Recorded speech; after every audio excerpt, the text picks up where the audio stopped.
Ya, retomemos entonces. Nos quedamos.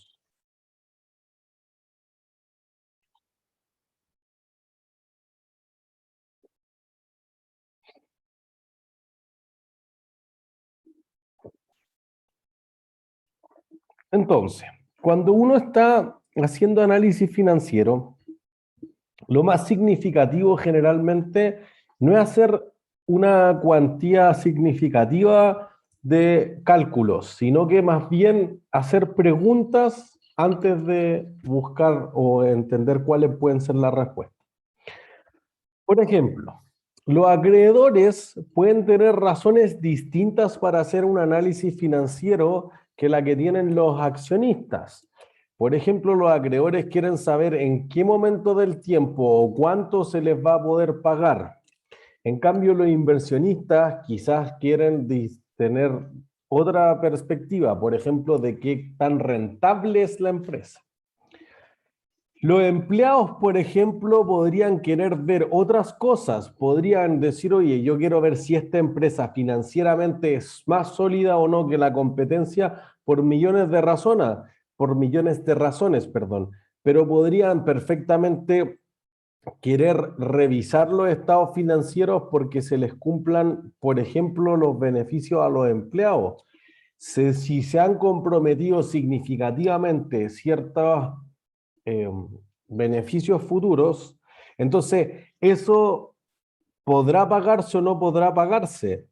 Y eso genera cosas distintas que uno podría querer mirar en los estados financieros. El caso de Pemex es bien crítico de esta situación, la compañía que ha crecido en sus beneficios a los empleados unas tasas brutales durante el último tiempo. General Motors también lo ha hecho. La Comisión Nacional de Electricidad o Federal de Electricidad en México también ha generado estos pasivos que uno dice, mira, es que prometí que cuando se pensionen les voy a dar esto, que el seguro de salud, que la educación de los nietos haya, promesa a futuro, pero tú dices, oye, eso me lo gané ahora. Entonces, pues es un pasivo para la empresa. Pero ¿qué pasa si la empresa no puede cumplir? Entonces están mirando otra óptica quizás distinta a los acreedores que les van a pagar en 5 años. Ellos están pensando en 20 años. Los organismos reguladores, por otra parte, podrían estar mirando otra cosa. Podrían decir, oye, mira, queremos que la empresa sobreviva, queremos que la empresa sea ética, que cumpla con los parámetros de Environmental, Social and Governance, ESG. Queremos que la empresa, ¿qué es lo que queremos que haga la empresa? Que pague impuestos, que se vea bien financieramente ante el mundo. Los distintos reguladores podrían querer distintas cosas, entonces eso hace una diferencia significativa. Por eso uno debería preguntarse cosas diferentes también y decir cosas del orden ¿de dónde sale la caja que genera la empresa? Eso es importante. ¿Dónde se genera la mayor parte del efectivo de la compañía? Si operación, seguro que la empresa va a tener una posición mucho más sólida que si la empresa tiene que liquidar inversiones. Si tiene que buscar financiamiento, es entendible quizás en ciertas etapas de la vida de la empresa. Pero si tiene que salir a vender sus propios activos para cubrir necesidades de la empresa, entonces eso se va a volver significativamente más complejo en el largo plazo. Si la empresa vende mucho y tiene utilidades, estas se materializan en efectivo, la polar, superutilidades, no flujos de caja. ¿Se entiende? O al revés, si hay bajas ventas y tiene malas utilidades, ¿de dónde está saliendo la plata? La empresa ahora en la crisis. Oye, está consiguiendo plata de los accionistas, están comprometidos, tiene buena relación con los bancos, con el mercado de bonos, si es que llega a ese tamaño la empresa, o quizás son pérdidas contables, pero en realidad tiene buenos flujos de caja, como el metro, porque la depreciación es un gasto muy significativo para el metro. ¿Entiendes? Entonces ahí uno podría empezar a ver, oye, cuando yo empiezo a relacionar conceptos, es mucho mejor. Por eso lo que yo decía en la clase anterior y en el trabajo, no pongan, subieron los activos. Eso todos lo vemos. ¿Por qué subieron? ¿Sí? ¿Eso es mejor o peor que antes? ¿La empresa está más rentable? ¿Esa rentabilidad de qué tipo de servicios viene? ¿Cuánto margen tiene? ¿Cuánto capital involucra? ¿Qué tuvo que hacer para financiar esa inversión? Hay que darle la tercera o cuarta vuelta para entender bien la señal que está enviando con eso la empresa. ¿Se entiende? ¿Se justifica el nivel de efectivo que tiene actualmente la empresa? Realmente las empresas, y lo mostramos en Apple, podrían dedicarse a acumular cajas hasta no poder más. Y eso podría ser innecesario para la empresa. Entonces podría hacer que el saldo de efectivo sea mucho más de la NOF de lo que se necesita. Y entonces eso podría producir que los accionistas se enojen. El efectivo ahí votado cuesta plata, hay un costo de oportunidad, la tasa de descuento. ¿Se entiende? La empresa realmente tiene para cubrir sus obligaciones. ¿Qué obligaciones? ¿De corto plazo es líquida o de largo plazo? Es solvente. Entonces uno está mirando ciertas cosas en el balance general o en el estado de situación financiera que son distintas a lo que uno está viendo regularmente. ¿Sí? Entonces, ahí uno tiene que poner bastante ojo, porque en el fondo las compañías no quieren tener una percepción quizás de que la empresa es insolvente, pero las empresas tampoco quieren poner toda la plata que tengan sus accionistas. Quizás su negocio está justamente en funcionar al límite, funcionar al límite. Y entonces, eso es, y yo creo que lo mostramos en clases anteriores, Socobesa. La empresa quizás su negocio en estar al límite porque las tasas de interés son más bajas que lo que te exigen los accionistas. Y endeudarse en el corto plazo porque las tasas de corto plazo son más bajas que las tasas de largo plazo. Y quizás su negocio está en vivir ese vértigo. ¿Se entiende? Entonces eso puede hacer una diferencia bien significativa a la hora de estar haciendo preguntas clave más allá que hacer supercálculo. ¿Sí? Entonces, cuando uno está hablando del análisis más bien vertical, lo que uno dice es que podría tomar dos opciones. Está la opción top-down o la opción bottom-up. Si uno toma la opción top-down, que generalmente es la más utilizada, uno parte de lo más genérico hasta llegar a lo más puntual. Entonces uno dice, mira, ¿cómo estará la industria hotelera en el mundo? ¿Bien o mal? Mal, Mal, ¿por qué? porque los viajes por la pandemia, nadie Ya por viajaba. la pandemia, ¿cómo se ve el panorama hoy, septiembre del 2021? Mejor. Mejor. Mejor, Creo que ahora pues. se ve mucho mejor. Tal cual, y los hoteles ya se están recuperando. También hay que pensar que los hoteles fueron transformados en muchas partes del mundo en qué cosa, Hospitales. en residencias sanitarias. Entonces uno dice, oye, quizás la desocupación no era 000, pero sí obviamente llegaron a estar en una situación sumamente crítica. Entonces eso uno dice, oye, quizá no es que vayan a quebrar, porque fíjense que el activo sigue estando igual, con ocupación o sin ocupación, está ahí. Lo que pasa es que podrían tener que haber estado súper complicados y sobre todo, y a mí me ha tocado verlo harto en la industria automotriz, es que al principio uno dice, mira, en la mitad de la crisis estamos mal, no vendemos ni una cuestión, no hay ingresos por ni una parte. Entonces, nos está costando cumplir con las obligaciones, con los arriendos, con los sueldos, con los préstamos, etcétera. Entonces, ¿qué harían ustedes? ¿Con los préstamos, o sea, con los autos, profe, o con los Un tiro hoteles? de crédito, un préstamo. A ver, esperen, no abren todos al mismo tiempo. Primero, Nicolás. Yo quería preguntar en qué, con la industria de los autos o con la de los hoteles. Bueno, con los dos, pues ninguno están viendo ni una. Mayo del año pasado, el peor mes de la crisis, o julio también, muy crítico. No ven ni una. ¿Qué Eh, harían ustedes para sobrevivir? yo creo que si es que los números están siendo positivos en el corto plazo, pediría algún tipo de crédito o préstamo para poder ir saltando como ir pudiendo pagar lo que se necesita para que la empresa funcione. ¿Pero pide un préstamo para pagar otro préstamo? Sí, o sea, si es que es necesario, sí, para que la empresa siga funcionando. ¿Pero qué banco en su sano juicio prestaría plata para que te paguen lo que te den de otro préstamo? Algo como un poco para jugar como a lo que se llama la bicicleta. Sabiendo que después uno va a tener más plata, intentar de pagar más a futuro la deuda que tiene ahora, porque sabe que a futuro en el fondo hay un buen futuro en la empresa, se va a obtener un buen, o sea, se va a obtener más plata en el fondo. Pero ¿cómo sabría eso? viendo que los números al corto plazo sí rentan, Pero si rentan, ¿por qué no pago? porque quizás la deuda es más grande de lo que se puede obtener en el corto plazo.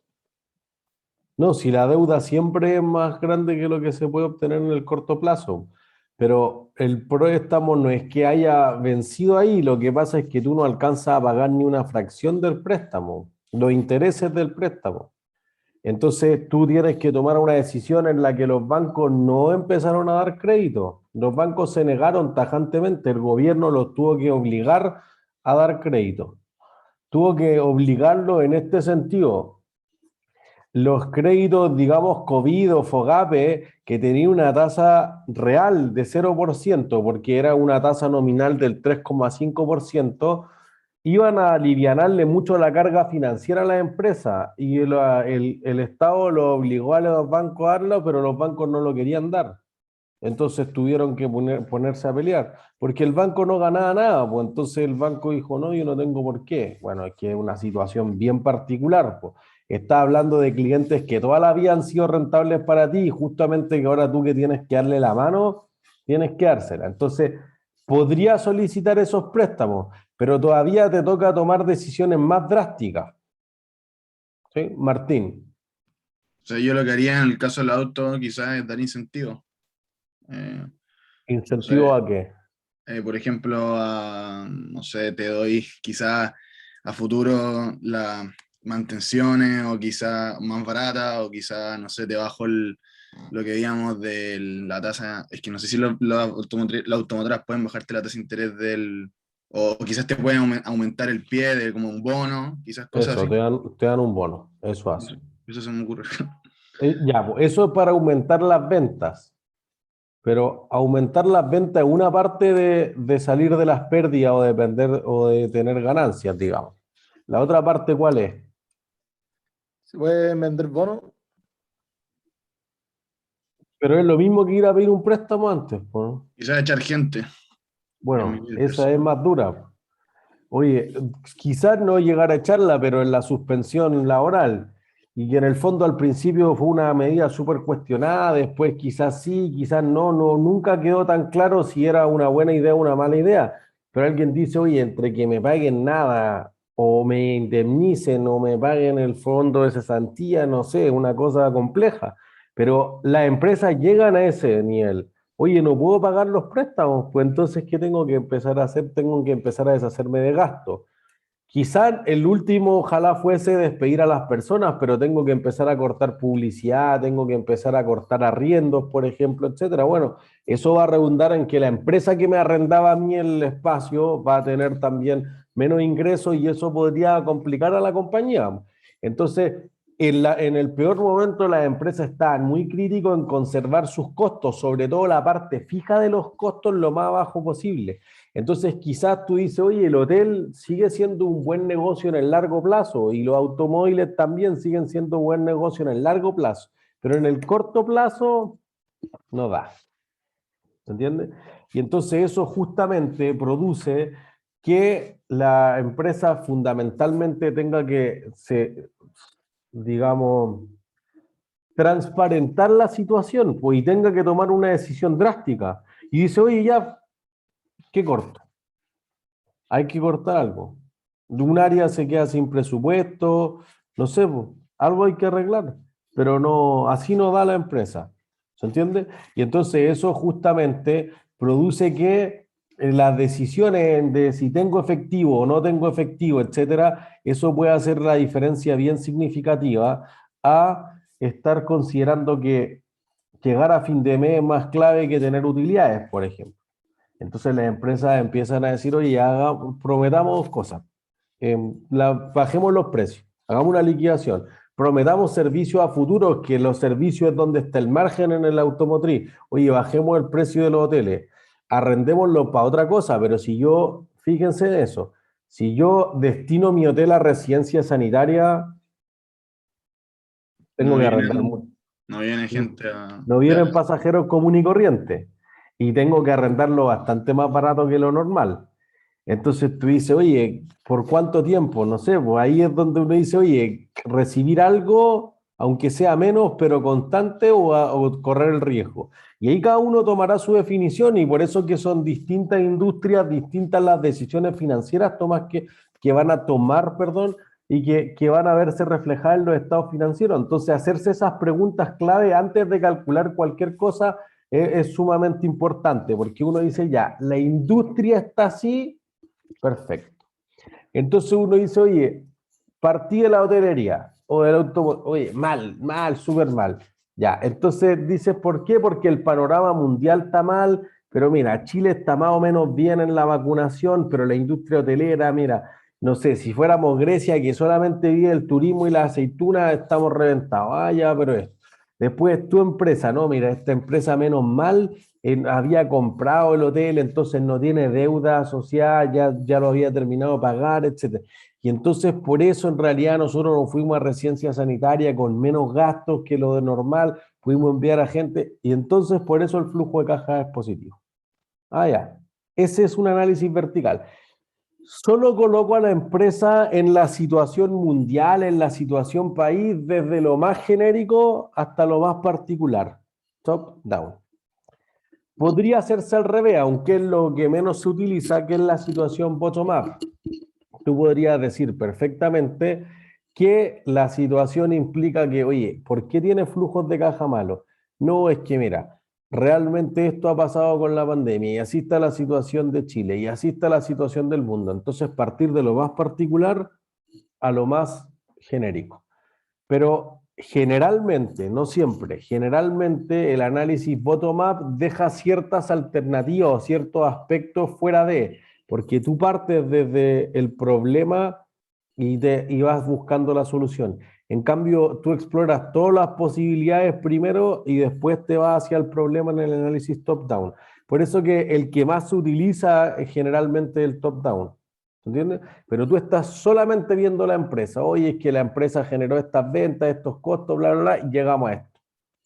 ¿Listo? ¿Se entiende? Entonces uno podría decir, oye, panorama mundial, perspectiva del país, después la industria, la empresa en particular, y oye, no tiene caja suficiente o tiene mucha caja.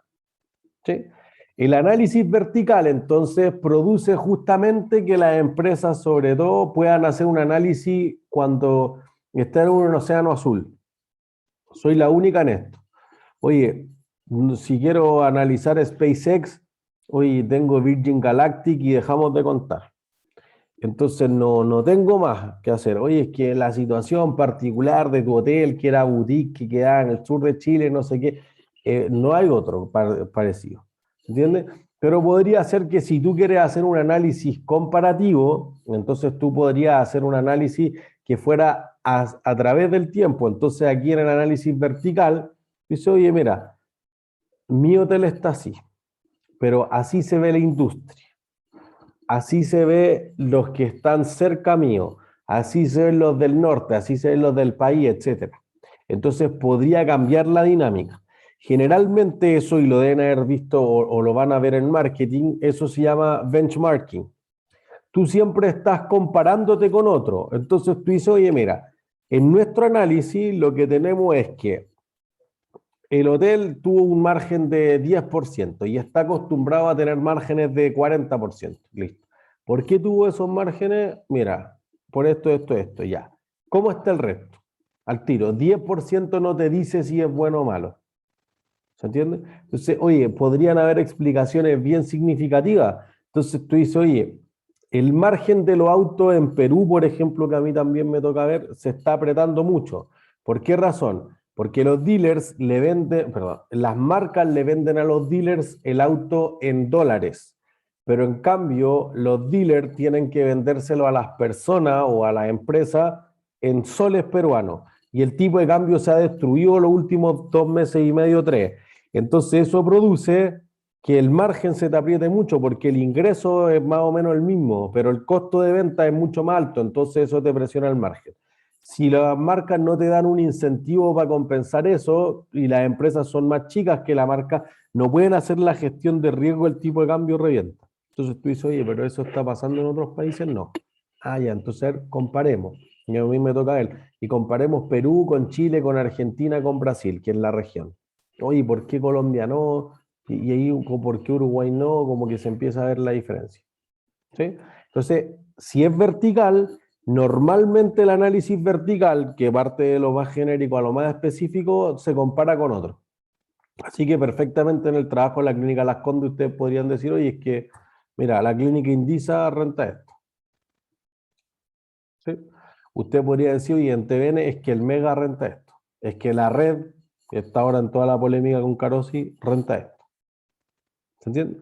Entonces, eso hace una diferencia bien significativa que tú dices, oye, es que el 2015 fue malo, el 2018 fue bueno, el 2021 fue más o menos por esto, pero es bueno comparativamente con otro, porque en el fondo uno no tiene la intuición tan clara. Por ejemplo, pongámoslo en términos simples. El retail, ¿cuánto creen que debería tener de margen bruto porcentualmente el retail? Un supermercado primero.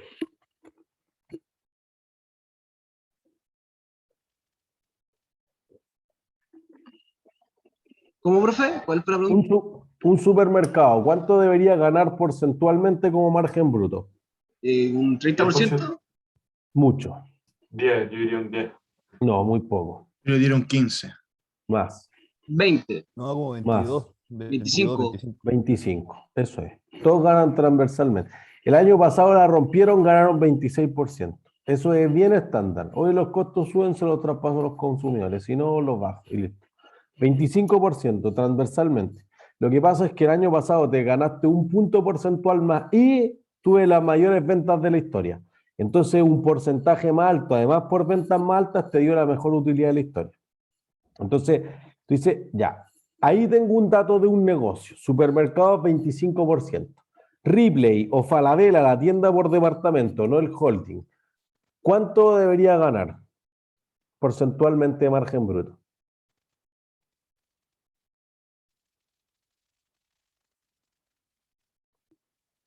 El supermercado gana 25. Ahora imagínense la tienda por departamento. Debería ganar más o menos. Más, ¿o no? Más. ¿Por qué? Porque va un paso más arriba de la cadena, general, como de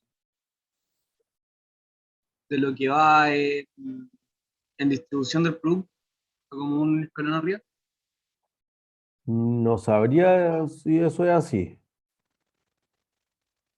O sea, es que no sé a qué se refiere eso. ¿Será más esencial vestirse o comer?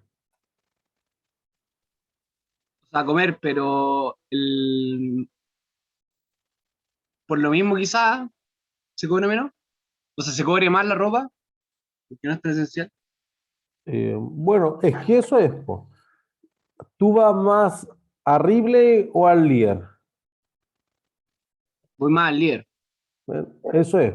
Entonces, esto va a darnos una razón. La rotación, las veces que se generan las ventas dentro de, no sé, uno dice, oye, por lo menos voy una vez al mes al supermercado, aunque compren por la página, no sé, lo que sea, pero la gente al menos compra una vez al mes. En cambio, quizás no vas una vez al mes a Ripley o a París o a Falabella o a Tricot o lo que sea.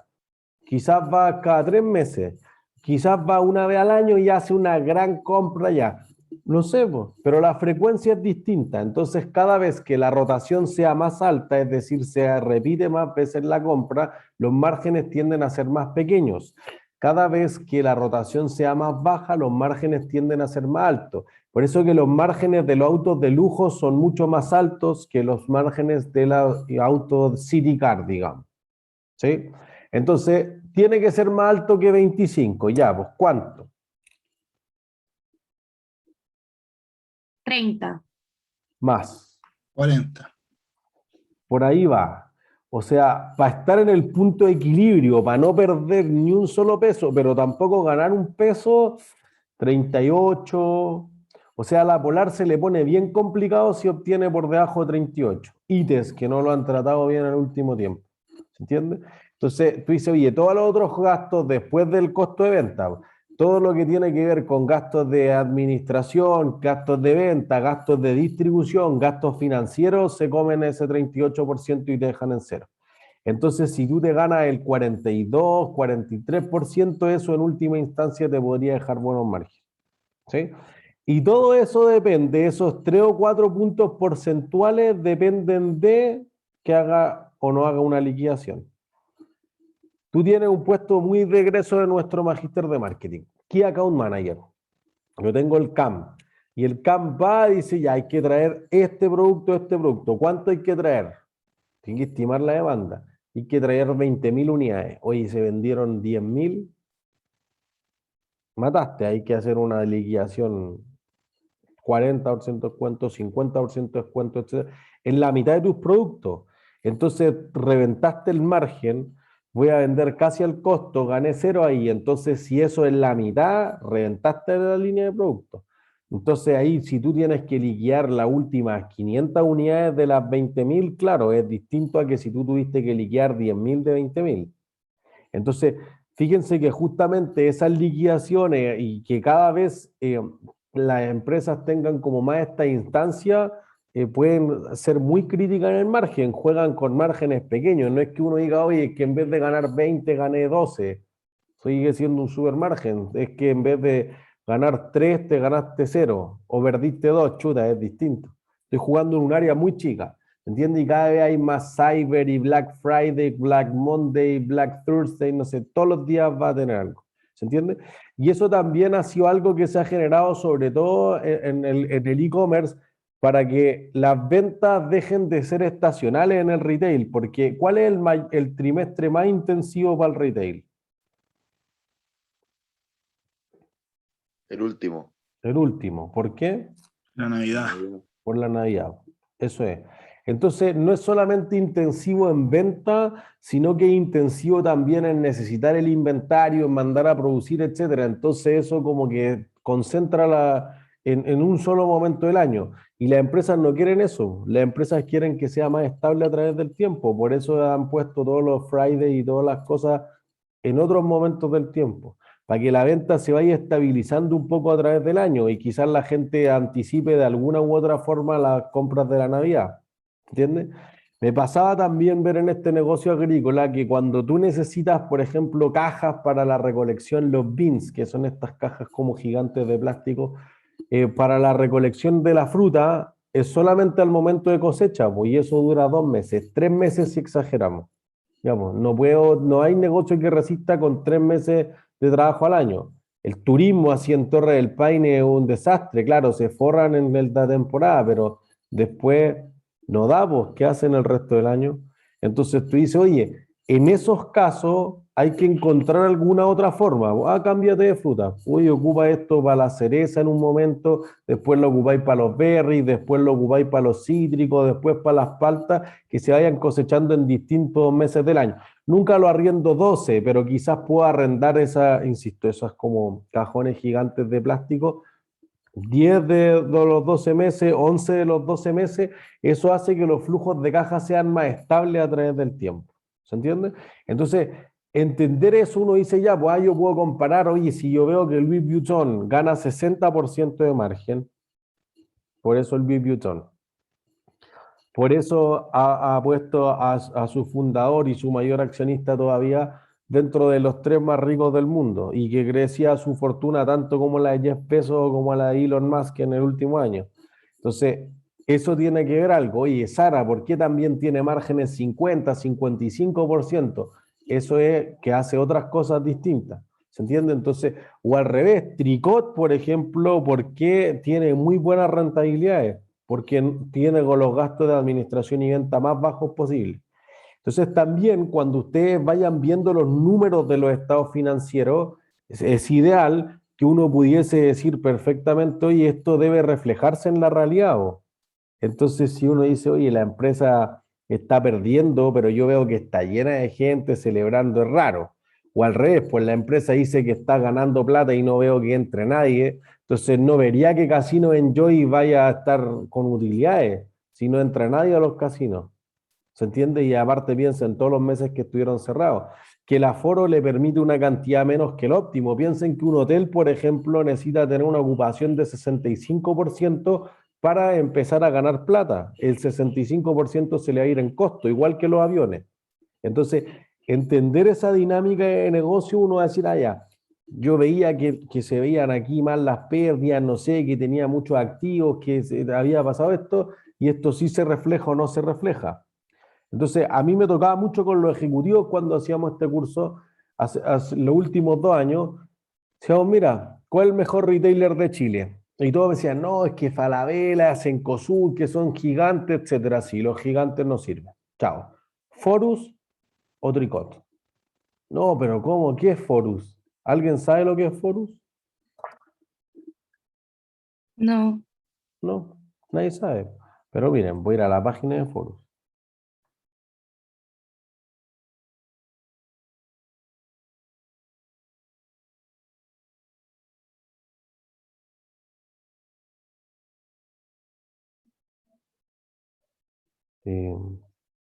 Aquí está.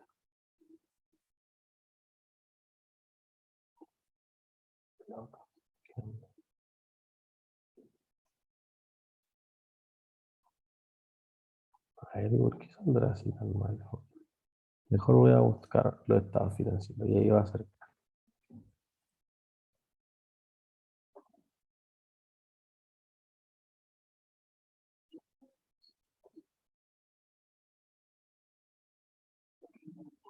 Es muy buena. Nadie sabe lo que es Forus todavía, pero se empiezan a hacer una idea. Entonces, para que se hagan una idea.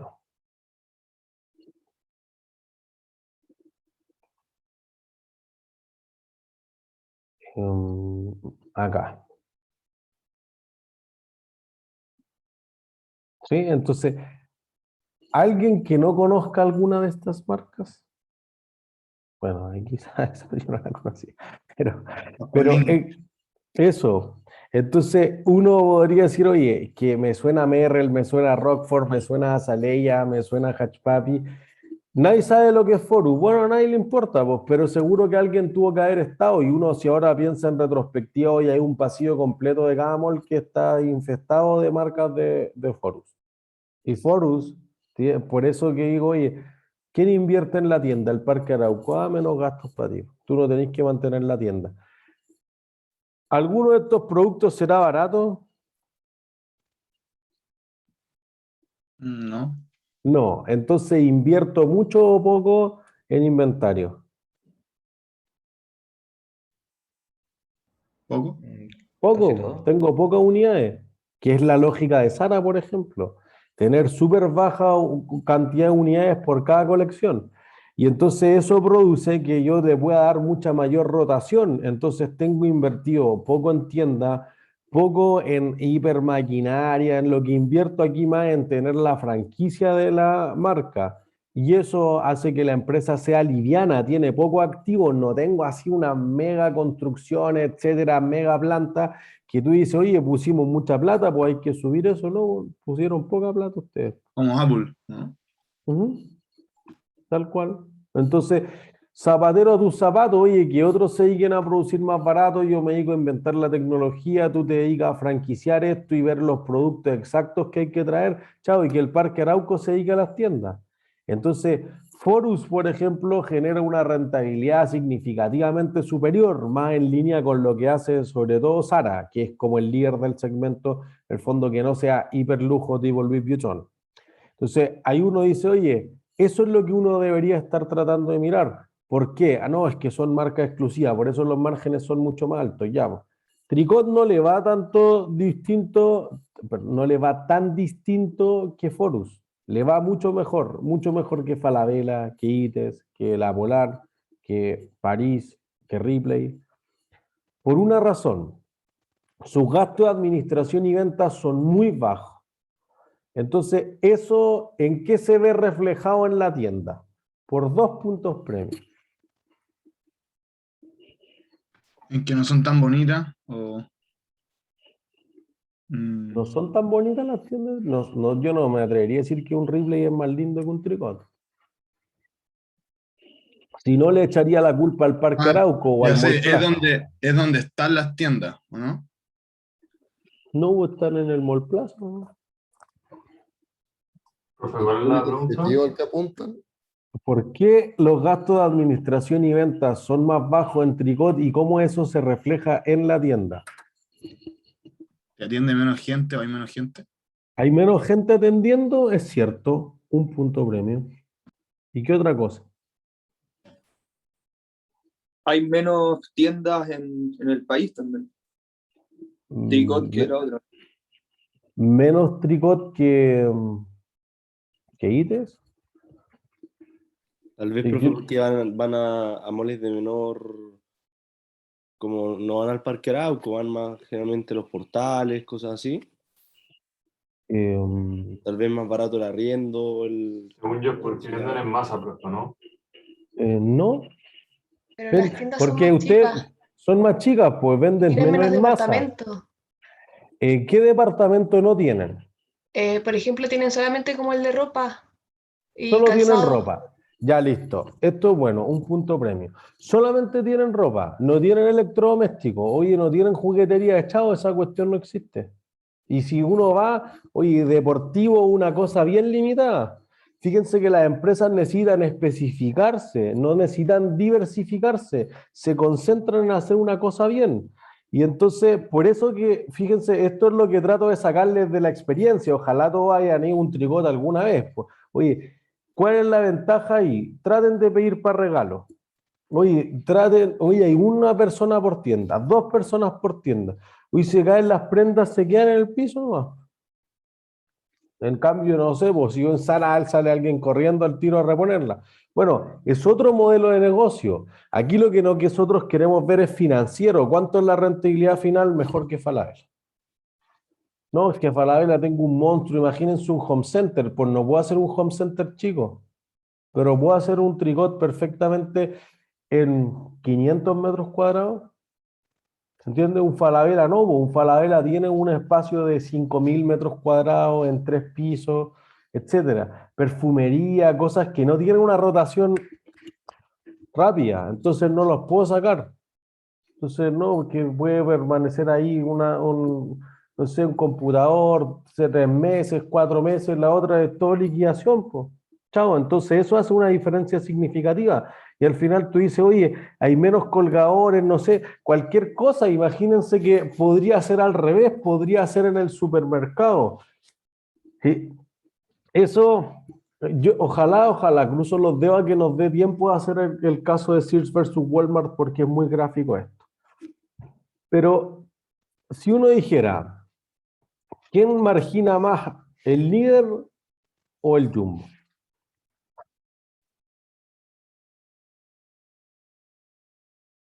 El Jumbo, ¿no? El Jumbo, ¿por qué? Porque el líder es precios bajos y yo creo que tiene un margen muy pequeño porque está constantemente luchando por ser el más barato. Pero, ¿comprará más barato o más caro el líder? porque el Jumbo vende como más calidad supuestamente y el líder más cantidad. Entonces, finalmente, Podría ser, más podría venden ser. por volumen. Pero fíjense que el líder es de Walmart. Walmart puede tener una economía de escala gigantesca porque Walmart de plano es la empresa más grande del mundo por ventas, 500.000 millones de dólares en ventas. Después lo sigue Amazon, después lo siguen las petroleras. Pero 500.000 millones, entonces tú dices, oye, lo que está ocurriendo aquí fundamentalmente es que podría estar comprando más barato y por eso puedo traducir los precios más bajos. Pero eso podría llevarse a otras cosas. Si yo digo, oye, ¿en qué supermercado los carros están más malos? ¿En el líder o en el Jumbo? En el líder. ¿Por qué? Porque al tener precios más bajos se enfocan en otro tipo de clientes quizás. Y ese no es su modelo de negocio, tener como excelencia en todo sentido. Ya, por ahí va. Entonces, ¿qué supermercado está más sucio? Líder. El líder. Bueno, para mantener los precios bajos tengo que tener los costos al mínimo. ¿Se entiende? Entonces debe haber algo físico que cuando nosotros leamos los estados financieros, que lo vamos a hacer ahora, vamos a decir, oye, esto se veía venir o no se veía venir. No es que, oye, yo veo que la empresa es excelente y todo y no se ve en la realidad. ¿Se entiende? Ese es el tipo de cosas que uno debería tener para analizar dentro de la compañía. Si uno hace un análisis vertical, decíamos, lo voy a comparar, pues todo lo que hemos hecho, comparar varias empresas, pero alguien podría decir, no, pues, análisis horizontal. Oye, es que mira, la TAM Airlines, cuando era LAN, era buenísima, 2011.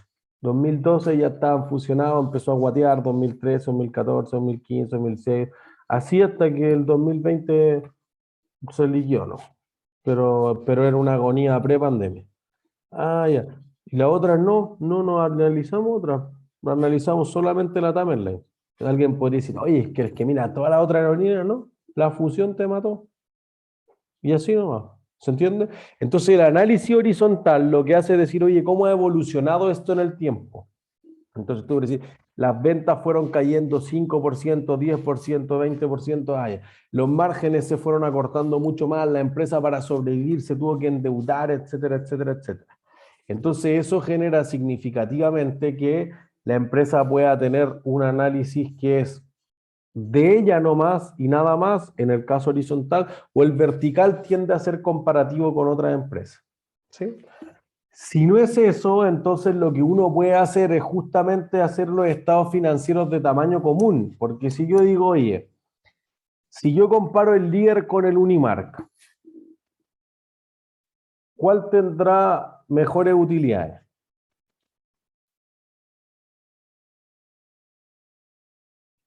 El líder, ¿Qué?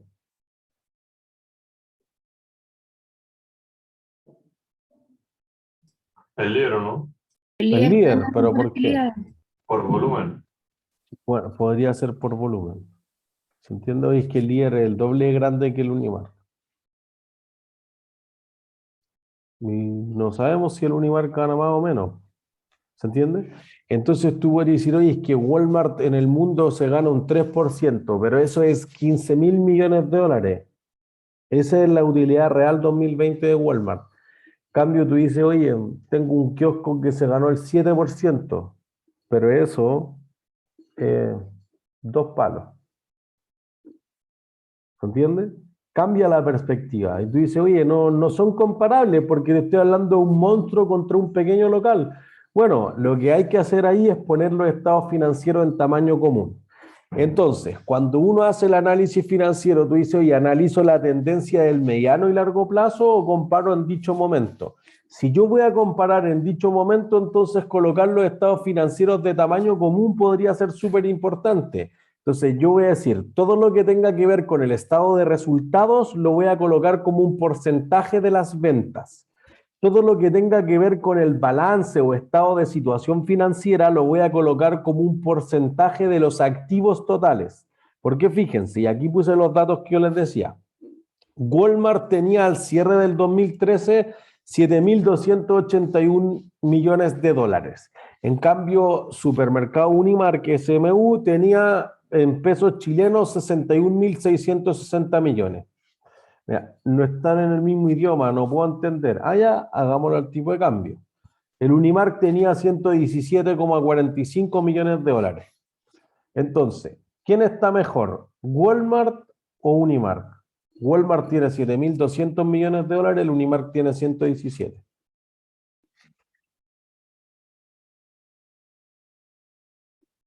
Que no podemos comparar, según yo. Ya, listo. Eso es importante. No podemos comparar. Entonces, coloquemos las dos cifras, perdón, como porcentaje de los activos. Y entonces Walmart tenía 3,56%, el líder mundial del segmento supermercadista, y Unimark tenía 3,42%. Ah, listo, están iguales. ¿Se entiende? Entonces eso hace una diferencia significativa a la hora de poder hacer el análisis. Después nosotros vamos a entrar con los ratios y todas las locuras la próxima semana, pero vamos a estar considerando que hay ciertas cosas que se pueden comparar y otras cosas que no se pueden comparar. ¿Sí? Dudas hasta ahí.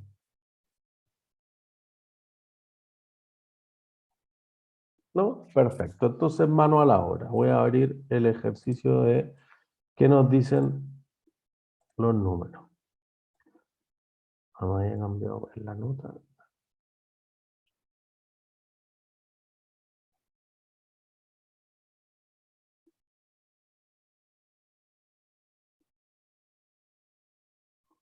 Aquí.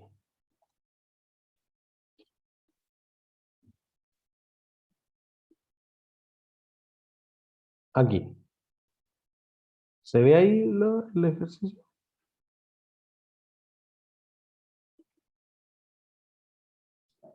Sí, sí. Gracias. Entonces, tenemos los estados financieros de tres empresas. Primero la Polar, previo a el fraude contable que les decía recién, 2007 a 2010. Tenemos la compañía sudamericana de vapores de 2007 a 2010 y tenemos Cencosud de 2007 a 2010. Lo hicimos hasta 2010 porque del 2010 en adelante empezaron a utilizar IFRS y entonces podría ser que no sean comparables las cifras. ¿Sí? Entonces, ahí por si acaso expliqué que cómo cambiaban el auditor, que la carta que está el presidente del directorio, etcétera. Todo eso, ¿dónde lo pueden encontrar por si acaso? Y aquí yo reduje algunas cifras de los estados financieros reales, nada más. Después, insisto, en la ayudantía van a tener todos los estados financieros reales, etcétera, pero esto es como para soltarnos en los 25 minutos de clase que quedan. ¿Qué se ve bien y qué se ve mal en la Polar? Las utilidades operacionales negativas en 2008-2009. Ya. ¿Por qué se ven mal la utilidad operacional en 2008? Por el fraude, ¿o no? Seguro. No. Porque si tú hicieras un fraude, ¿por qué querrías mostrar pérdida? Mm. ¿Cuál era la pregunta?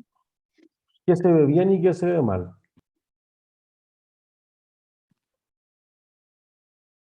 Bueno, profe, los flujos de caja están casi todos.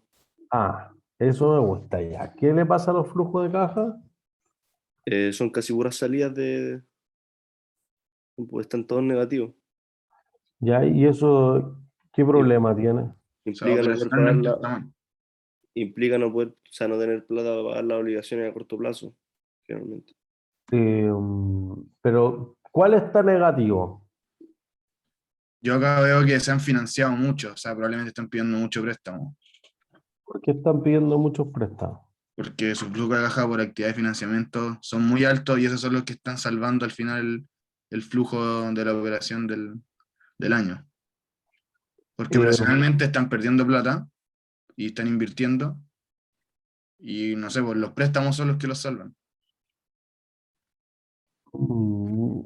Pero no sabemos qué sean préstamos. El flujo de caja por el financiamiento podría provenir de los accionistas. De hecho, los accionistas sí se ponen con lucas. Fíjense que acá abajo, donde dice patrimonio, al final del 2017 tenían 183.000 millones, pero ahora tienen 226. Y fíjense que si yo sumo todo esto, no te quedan 226. Se están poniendo los accionistas. Oye, si yo le sumo estos 37, que insisto, ya están incluidos ahí, pero por si acaso, igual ahora hay 323.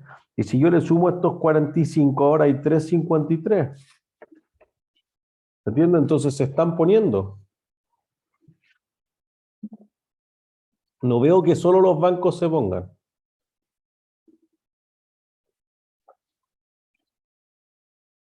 Pero a mí no me, voy a hacerlo al revés, a mí no me llama la atención esto. ¿Por qué no? El que me diga por un punto premio. O la que me diga. Puede ser Es normal tener utilidad negativa en algunos años. ¿Pero por qué? Po? Por la crisis económica, ¿Qué crisis económica? la del La 2009. subprime. Ya, listo. Un punto premio cada uno. Eso es. La crisis subprime, entonces alguien que haya ganado plata aquí es difícil. Difícil. Crisis económica. Entonces uno dice, sí, pues el negocio puede ser. Entonces si alguien me dice, oye, 2020, 2021, tuvimos unas pérdidas más o menos, obviamente están todos salpicados de algo de sangre. Pues lo importante es que no se haya ahogado la empresa. Entonces, que eso sea así, no me llama la atención. Lo que sí me llama la atención es que operacionalmente no haya tenido ganancias, pero haya obtenido una utilidad positiva. ¿Cómo sucede eso?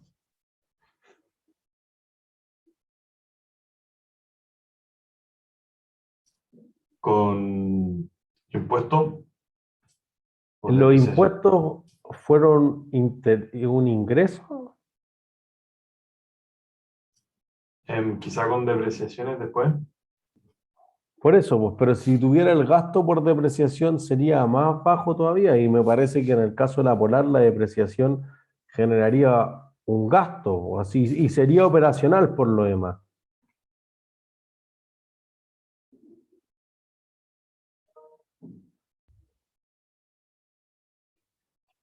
Tiene que haber otra forma de que una pérdida operacional se transforme en una utilidad neta. Por las deudas que tienen los clientes en intereses con la empresa. Ah, y los intereses que generan Ingresos. ingresos. Eso es. Entonces, como generan los ingresos por intereses, lo que va a ocurrir es que tus utilidades no provienen de la operación. Y eso fue un cambio después, porque la empresa, y ahí empezó a regularlo el CERNAC financiero que nosotros explicábamos al principio de matemáticas financieras y todo. Dijimos, oye, tu negocio es vender, sí, pero no vender así nomás, no es vender al contado, es vender a crédito. Por eso parte de tu operación es ventas, parte de tu operación es ingresos por intereses, no debería ser un resultado financiero. Y entonces esto separado de esta forma estaba mal presentado contablemente porque tú decías, oye, si tú vendes a crédito, ¿tú esperas que regularmente te lleguen intereses? ¿Sí o no? Sí, sí. Sí, po. Entonces, eso es un ingreso de las actividades ordinarias. Lo que regularmente hago a diario es vender a crédito y cobrar intereses. Entonces, no puede ser un resultado no operacional fuera de la explotación, etcétera. Entonces, eso ya es sospechoso. ¿Y los clientes te pagan? No, no están pagando. No pagan, po, que eso fue lo que me dijeron ante ustedes. Ahí está. Nunca en la historia desde que la Polar se abrió a la bolsa tiene un flujo de caja operacional positivo. Nunca. Entonces uno dice, ¿por qué alguien invertiría en un negocio como este? Fíjense esto, aquí es donde tienen que relacionar la materia. Ustedes van y compran la empresa, no sé, invierten 1.000 millones. ¿Ya? Y la empresa les genera estos flujos de caja. ¿Cuál es la TIR de su proyecto? Por un punto premio.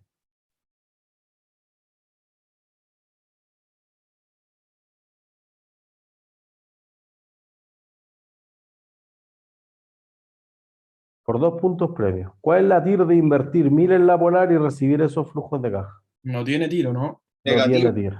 Eso No, es, no. no tiene TIR. Listo. Un punto premio. ¿Por qué no tiene TIR? Porque nunca hay ni un cambio de signo. Regla básica de la TIR. ¿Se entiende? Entonces es un proyecto asqueroso. Porque nosotros vimos uno que no tenía TIR, pero que todo el rato iba por arriba, pues ahora va todo el rato por abajo, nunca saca la cabeza del agua, se va a ahogar esa empresa. Por eso fíjense en cómo partimos la clase hoy día, dijimos crecimiento orgánico, pero como esta empresa no ve ni uno con flujos de caja internos, ¿cómo tiene que crecer? ¿Orgánica o inorgánicamente? Inorgánica. Inorgánicamente, porque fíjense además que la empresa invierte todos los años. Entonces uno sospechará, ¿y quién es tan estúpido de seguir invirtiendo en una empresa que solo le va mal? ¿Entiende? En retrospectiva, sí, no, si es una estupidez la empresa. No, pues no es tan estúpida. Porque los inversionistas, ¿por qué valen sus acciones? Porque hay gente dispuesta a comprarla. Ya es cierto, pero cuando nosotros las valorizamos dijimos que el precio de una acción era ¿qué? Hay sus flujos de caja al final. El valor presente de su flujo de caja por los dividendos. Y fíjense que la empresa no tuvo ni un año sospechosísimo. Hoy el 2008 fue y 2009 fueron tus mejores años en utilidad. Raro. Súper raro. ¿Entiendes? Pero hay utilidades, te voy a pagar dividendo. ¿Con qué plata? No, no sé, vamos a pedir un préstamo, vamos a emitir bonos, vamos a hacer un aumento de capital, o sea, le vamos a pedir plata a otros accionistas para pagarle a los actuales accionistas. Pero de alguna parte sacamos la plata y te pagamos dividendo. Entonces, como la acción va para arriba, además, ¿a alguien le molestaría que le paguen dividendo y la acción suba?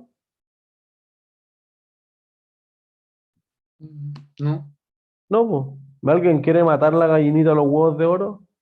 no, es como la clínica Las Condes.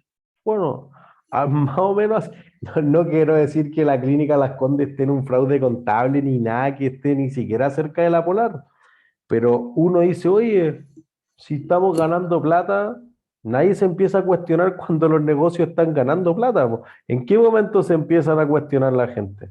Cuando está Cuando deja de ser perdiendo. rentable. Eso, y eso fue lo que pasó en la clínica Las Condes. Cecilia Caldesi se aburrió porque dice, ¿cómo esta clínica va a perder 10.000 millones?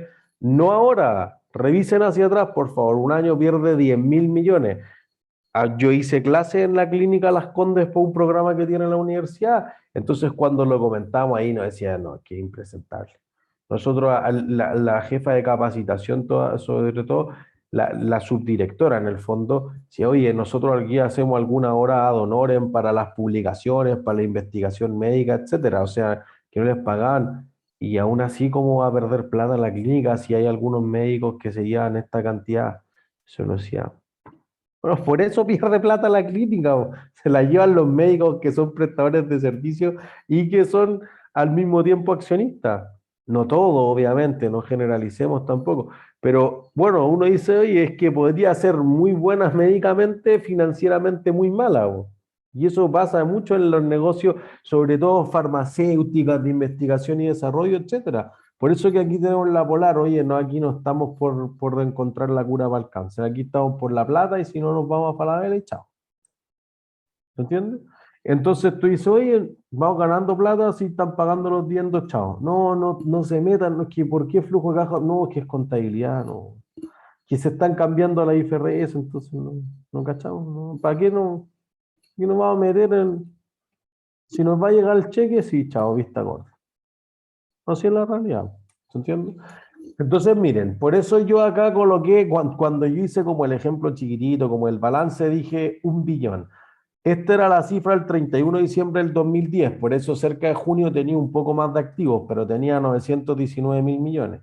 Entonces, si uno empieza a ver ciertas cosas, por ejemplo, oye, la proporción que tengo entre pasivos y activos tiene más o menos un 60, unos 2/3, diríamos. ¿Sí? Acá de nuevo decimos, oye, más o menos 2/3. Y acá de nuevo, 2/3. Y esa es más o menos la proporción en el tiempo, pero fíjense que después inclusive se empieza a desendeudar la Polar. Es decir, acumula más patrimonio que el resto del retail, porque si ustedes ven Falabella, Ire, Tricot, Ripley, París, lo que sea, van a ver que se financian más o menos entre 60 y 65% de sus activos con pasivo y el otro 35% por patrimonio.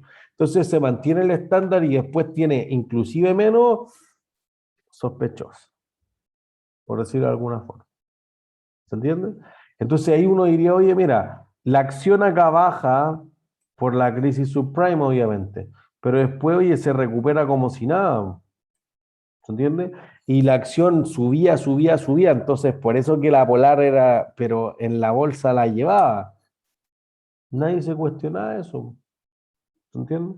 Y entonces, Profe, ahí, ¿eso era porque pagaban dividendo? sí, pues, porque era rentable sobre todo, mira. Nosotros vamos la próxima semana a ver un ratio que se llama el ROE, Return on Equity, utilidad neta sobre el patrimonio. Tengo 33.000 millones sobre un patrimonio de 183.000 millones. Entonces voy a decir que, voy a escribir acá abajo el ROE. 33.7774 por dividido 183.478. 18,41%. Supongo que nadie me va a decir que eso es malo. 37.556 dividido 226,768. 16,56%. En mitad de la crisis subprime, donde no perder plata era un lujo. Siguiente año, 45,474 sobre 323,615. 14,05. En el peor día de la crisis subprime. 29,767 y 353,746. 8,41. Entonces tú dices, oye, ¿le pido explicaciones del 2007 a la empresa o no?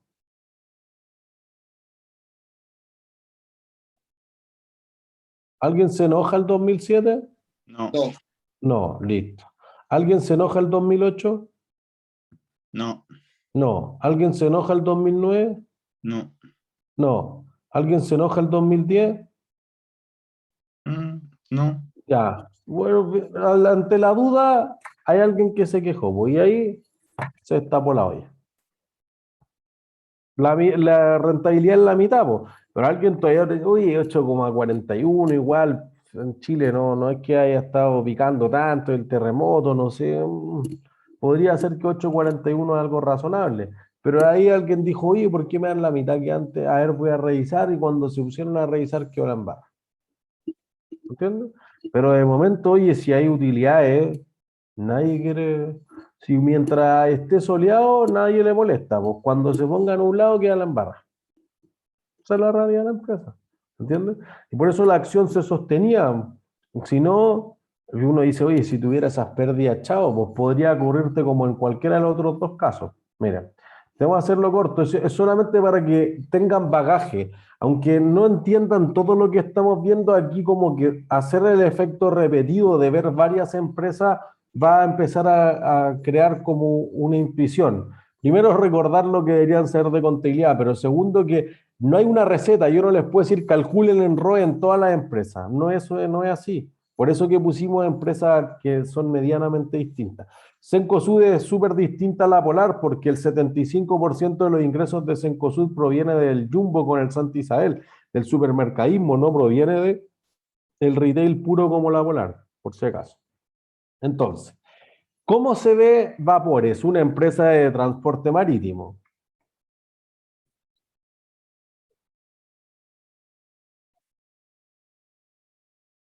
¿Bien o mal?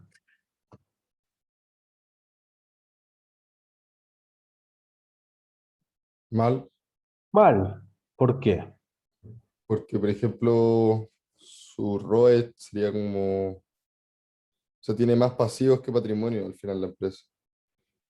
Eh, pero igual que antes, pues, o sea, podría tener más pasivos que patrimonio sin problema. Lo problemático sería que tuviera más pasivos que activos.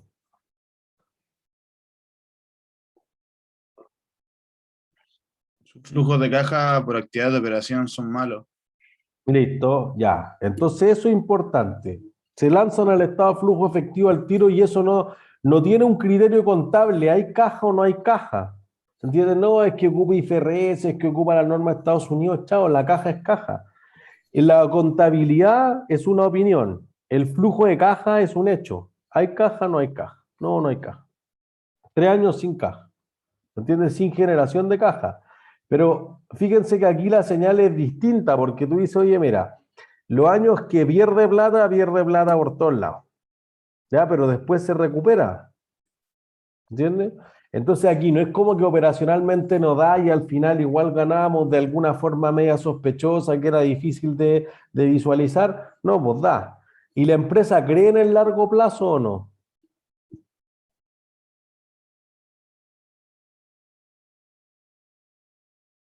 ¿Cree que el negocio podría ser bueno en el largo plazo? Pareciera que sí, porque su flujo de caja de inversión Eso es. es alto. Eso. Invierte, por eso está en negativo, con paréntesis. Invierte significativamente. Entonces tú dices, oye, está bien, Aquí estamos hablando de negocios de carguero, 10, 15, 20 años. Entonces, oye, no es ahora, no es mañana, es en 5 años más, en 10 años más el negocio se va a recuperar. Imagínense eso, hace una década, oye, ahora la están rompiendo. No encuentran otra parte donde meter más carga a las empresas navieras. ¿Se entiende? Pero oye, pero tuvo que pasar por un año súper negro. Bueno, tuvo que cambiar de propiedad, por ejemplo. En ese momento el grupo, el controlador era el grupo Claro. En ese momento empezó a entrar el grupo Luxich a la propiedad hasta que tomó el control a través de su holding de inversión Quiñenco y después, unos años después, 2016, si no me equivoco, se fusionó con una alemana, con Hapag-Lloyd. Y entonces ahora Hapag-Lloyd es una de las inversiones más significativas que se tiene ahí. Entonces eso hace una diferencia, pues tú dices, oye, ¿cómo aguantamos las pérdidas y además invertimos? Alguien tiene que poner las lucas. Entonces fíjense acá, flujo de caja del financiamiento, positivo, positivo, positivo. Y no son pocas lucas, son 434 millones de dólares, 660 millones de dólares. ¿Se entiende? Y entonces eso justamente produce que, fíjense acá, teníamos 800 millones de dólares acá en patrimonio.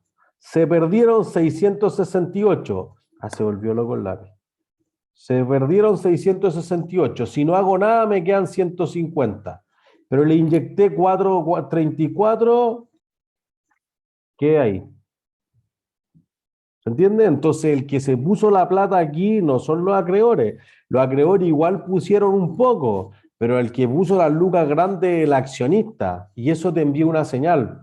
Porque los acreedores en algún momento dicen, oye, yo no estoy tan comprometido con la empresa. El que está tatuado a muerte con la empresa es el accionista, porque ese no sabe cuándo va a recuperar la plata. Y fíjense que el año siguiente uno dice lo mismo, mira, ganó 170. Entonces con estos 590 hubiera quedado en 760 y queda en 1300.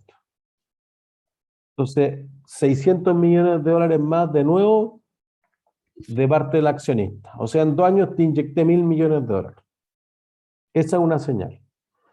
Puede ser pésimo negocio. En realidad, el grupo Luxich, cuando le empezó a entrar a vapores, tenía las acciones a 200 pesos.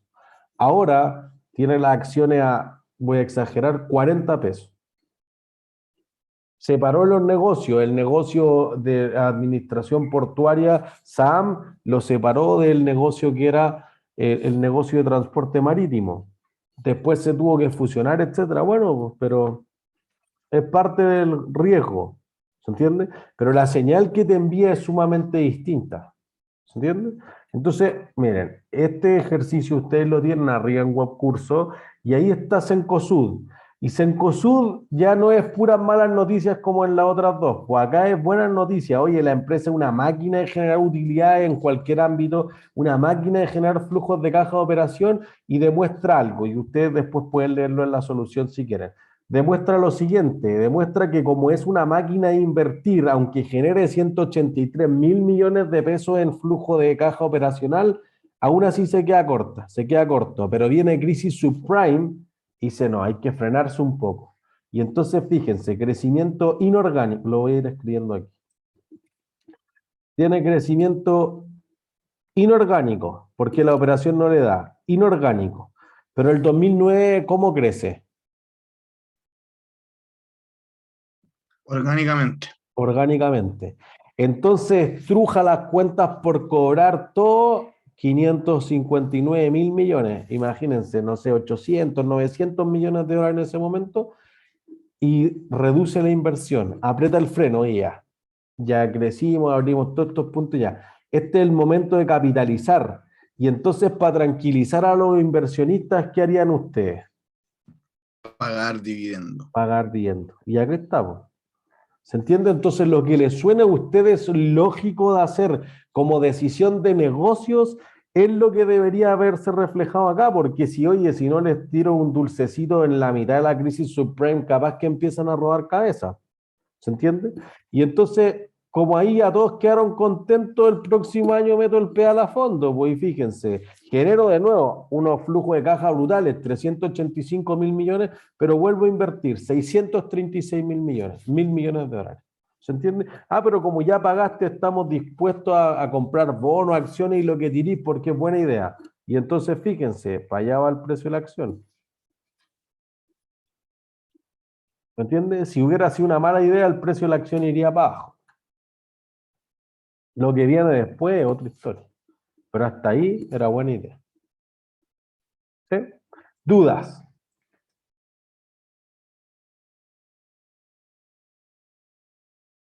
¿No? ¿Todas claras y claros?